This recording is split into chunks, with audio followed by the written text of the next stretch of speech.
ख़वातीन व हज़रात, स्टॉकहोम से आरिफ कसाना की जानब से सलाम कबूल कीजिए। आज के व्लॉग में हम बात करेंगे डेनमार्क, नॉर्वे और स्वीडन, इनका जो परमानेंट वीज़ा है और इनकी जो शहरियत है, नेशनलिटी है, इसमें क्या फ़र्क है। बुनियादी तौर पे परमानेंट वीज़े का मतलब होता है कि परमानेंट यानी आपको हमेशा के लिए मिल गया है।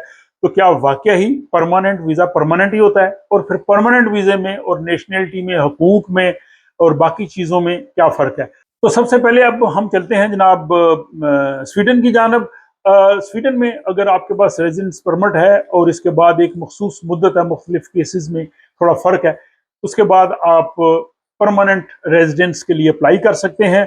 और परमानेंट रेजिडेंस मिलने का ये फ़ायदा होता है कि इसको आपको रिन्यू कराने की ज़रूरत नहीं है। इसमें अगर आप काम कर रहे हैं, काम तब्दील कर दें, कुछ कर दें, तो आपको फ़र्क नहीं पड़ता। अदरवाइज अगर आप टेम्परेरी परमिट पे हों, वर्क परमिट पे हों, काम तब्दील करें, तो आपके लिए मसला बनता है। फिर परमानेंट रेजिडेंस की सूरत में आप तालीम हासिल करना चाहें, हायर एजुकेशन लेना चाहें, आपको फीस देने की ज़रूरत नहीं है। फिर इसके अलावा इसके और बेनिफिट्स ये भी होते हैं कि आप अपने फैमिली मेम्बर्स को बुला सकते हैं, फैमिली रीयूनिफिकेशन का आपको जो है वो राइट हासिल हो सकता है।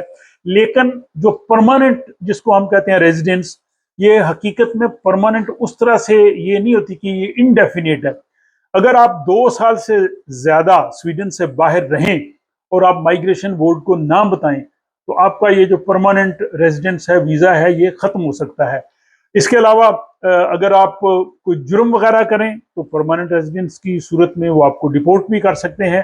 तो इस तरह से ये जो है वो परमानेंट वीजे की ये सूरत हाल है। लेकिन जो सिटीजनशिप है, जो शहरियत है, उसमें जो है वो और हकूक होते हैं। उसमें आप ऐसी जॉब भी कर सकते हैं जो परमानेंट रेजिडेंस वाले नहीं कर सकते। मसलन पुलिस में, फौज में आप जज बन सकते हैं, आप पार्लियामेंट के मेंबर बन सकते हैं, आप पार्लियामेंट का जो है वो वोट दे सकते हैं। अब ये स्वीडन में सिटीजनशिप के लिए कोई जुबान के या कल्चर के टेस्ट की जो है वो शर्त नहीं है। लेकिन इसमें एक शर्त जरूर है कि आपका वेल कंडक्ट, आपका रहन सहन अच्छा हो, यानी जराइम में मुलव्वस ना हो, और आप टैक्स आपने अदा किया हो, टैक्स के ना दहिंदा ना हो, या आप और जो बाज ऐसे बिल्स होते हैं अगर उसमें आप ना दें और आपका नाम आगे चला गया हो तो उसमें भी आ सकते हैं।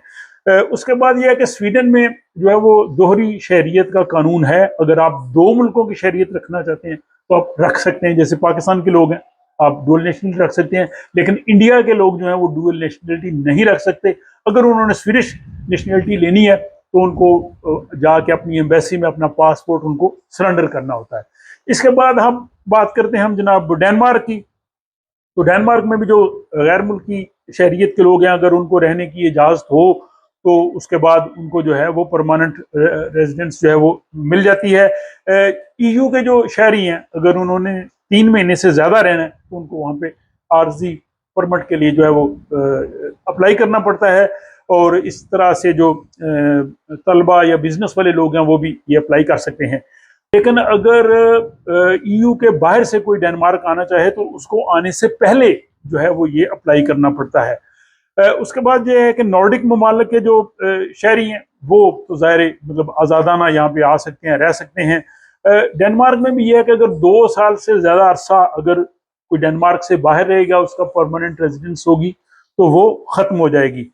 और इसके बाद यह है कि जो यूरोपीय यूनियन के सिटीजन हैं या स्विट्जरलैंड इसमें शामिल है या EEA के हैं, 5 साल के बाद वो परमानेंट रेजिडेंस के लिए अप्लाई कर सकते हैं। लेकिन जो नॉन यूरोपियन हैं, जो यूरोप के बाहर से हैं, उनको 8 साल के बाद अप्लाई करना पड़ता है। और इसमें ज़ाहिर डैनिश लैंग्वेज वगैरह जो है वो भी उन्हें वो करना पड़ती है। अगर हम डेनमार्क की सिटीजनशिप की बात करें तो डेनमार्क में भी जो है वो डुअल नेशनलिटी है, और लेकिन 9 साल यहाँ पे रहने के बाद लोग अप्लाई कर सकते हैं। नॉर्डिक शहरी जो है वो 2 साल के बाद अप्लाई कर सकते हैं। और जो नॉन यूरोपियन सिटीजन हैं उनको अपनी ज़राए आमदन बतानी पड़ती है, डेनिश लैंग्वेज, कल्चर, ये सारी चीज़ें जो है वो वहाँ करनी पड़ती हैं, ये टेस्ट उनको देने पड़ते हैं।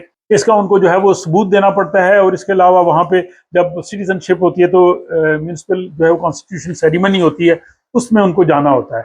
इसके बाद हम चलते हैं हम जनाब नॉर्वे की जानब। तो नॉर्वे में भी अगर आप कानूनी तौर पे 3 से 5 साल तक रह रहे हो, यानी आपके पास टेम्परेरी रेजिडेंस परमिट है, लेकिन आपको 3 से 5 साल हो गया, मुख्तलिफ सूरतों में ये मुख्तलिफ है।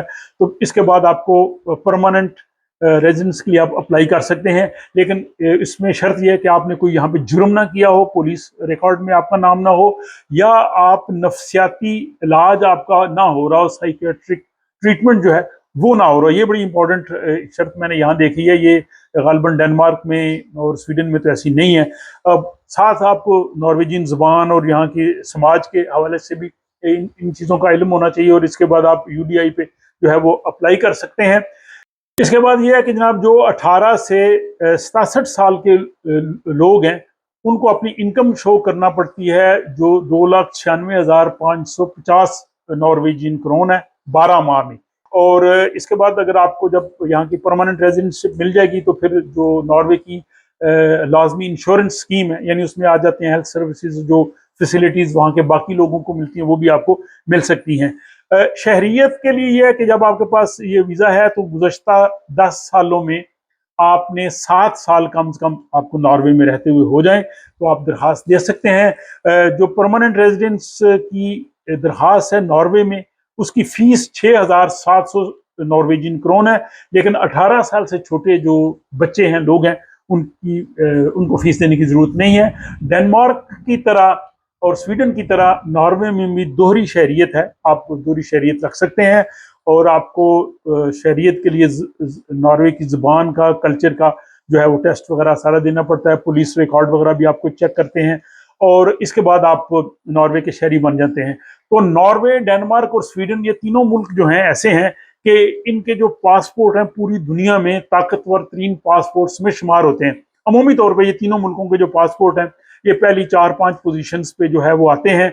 और इसके अलावा क्योंकि ये तीनों मुल्क स्कैंडिनेविया में भी हैं, नॉर्डिक में भी हैं, तो तीनों मुल्कों में आना जाना तो वो काम करना वो तो बहुत ही आसान है। लेकिन जो नॉन यूरोपियन लोग यहाँ पे आके परमानेंट रेजिडेंस ले लें उनके लिए भी बहुत सहूलतें हैं, लेकिन अगर आप नेशनैलिटी ले लेते हैं तो फिर सारे आप इस मुल्क के, इन मुल्कों के शहरी बन जाते हैं, फिर आपको वही तमाम हकूक हासिल होते हैं जो यहाँ के नेटिव बाशिंदों को होते हैं। तो मुझे उम्मीद है कि ये तीनों मुल्कों के जो परमानेंट रेजिडेंस और पासपोर्ट के हवाले से ये व्लॉग है आपको पसंद आया होगा। अपनी राय का जरूर इजहार कीजिए और मुझे अगले व्लॉग तक के लिए इजाजत दीजिए।